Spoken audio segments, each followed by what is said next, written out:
واخيرا رجعت تاني رجعلكم بوصفه انا كنت هموت واجربها من ساعه ما شفتها، وكمان صاحبتي بعد تاني عشان اجربها، بس لا يزالوا كده فيلا الحمد لله. اول حاجه هنعملها هنجيب البرتقال ونقطعه. هي عامله واحده فانا هعمل اتنين عشان اضمن النتيجه. بس عملتها بالهاند بلندر، بس انا خايفه على الهاند بلندر وخايفه على الخلاط، فانا اجرب في الخلاط.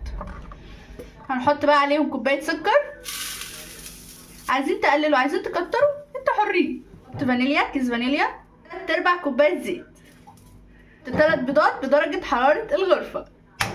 نسمي الله ونضرب في الخلاط. خلاص ريحته خطيره خطيره خطيره. اجيب الخليط بتاعي وابدا اصب. كوبايتين الدقيق نخلهم كويس جدا، دي اهم خطوه. هبدا احطهم بالتدريج، ابدا اقلب بالمضرب. للاسف المضرب بتاعي باظ خلاص، نسيت احط البيكنج باودر، فده هنحطه على الدقيق. خلصنا ضرب خلاص، ده القوام بتاعه، هو قوامه كده.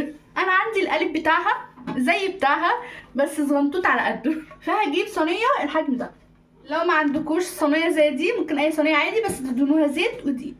هبدا بقى افضي الخليط. البرتقال دي رقيقه جدا فبتتعمل بسرعه جدا، فاستحسن ان انتوا تعملوها على درجه حراره قليله ولمده 10 او 20 دقيقه بالكتير قوي.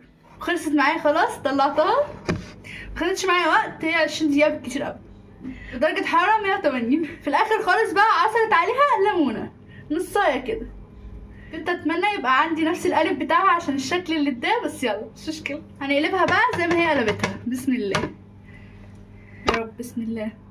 نجحت معايا، ده بجد مش مكتومه وهشه وفلافي وكل حاجه حلوه. دلوقتي بقى يلا ندوها ونشوف طعمها. بسم الله.